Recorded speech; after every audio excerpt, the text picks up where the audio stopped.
priorities. nothing to do with COVID. This, Matt Welch, and schools I know are a primary issue for you when you sort of dissect this bill and a lot of the stuff that you've been writing about at Reason.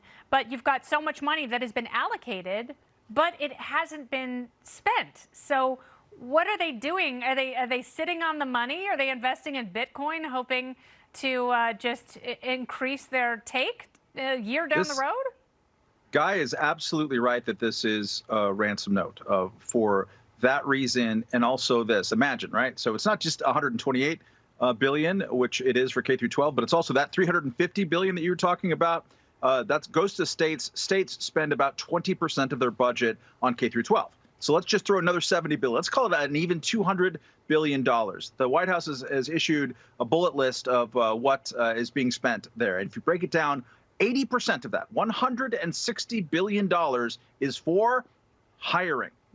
It's for personnel. It's for more janitors, because we're still wiping down groceries at schools, apparently, even though that has nothing to do with the spread of coronavirus. It's for more bus drivers, because we're adhering to this artificially large separation of 6 feet instead of 3 feet between students that the teachers union successfully negotiated, mau-mau'd the Centers for Disease Control over the explicit scientific findings of its director from last July.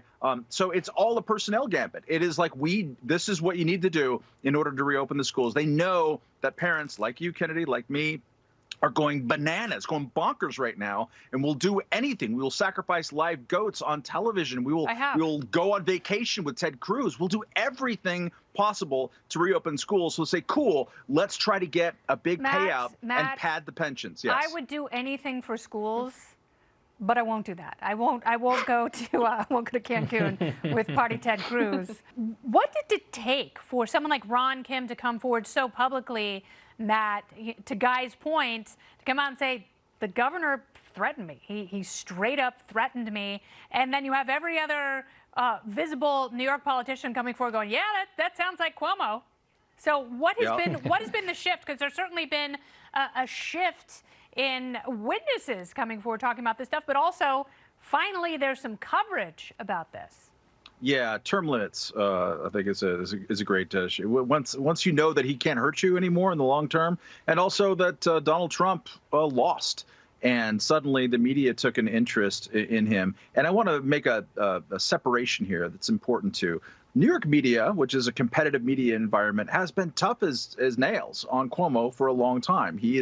At his press conferences, he is challenged. It is the national political media that is embarrassing and has been for a long time. It has not been obscure, Cuomo's bad management and bad behavior, boorish tactics, if you pay attention to it, or if you watch Fox News or read libertarian magazines that I could recommend.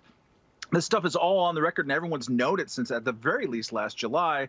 Longer if you've read, deep-cut Vanity Fair articles. But the national media loves these narratives, loves the anti-Trump guy, and just wants to feel reassured. Man, they just want all of that. That's terrible reporting. It's not about governance. It's about your political crushes. Stop it. Stop having them.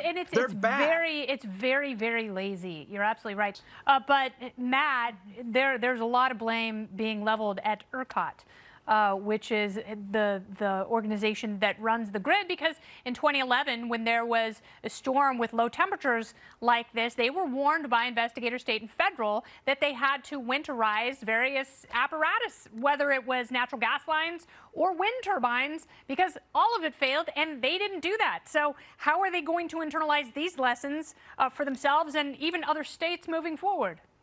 I think a lesson here is similar to the lesson in Michael Lewis's book, The Big Short, about the financial crisis, and about the people who called it and the people who kind of saw it coming, but bet wrong anyways because they couldn't imagine it was going to be that big. We lack imaginations as humans sometimes to think that things can go 100 bad instead of just 50 bad. And the question with things is crucial to living. We just lived through 2020.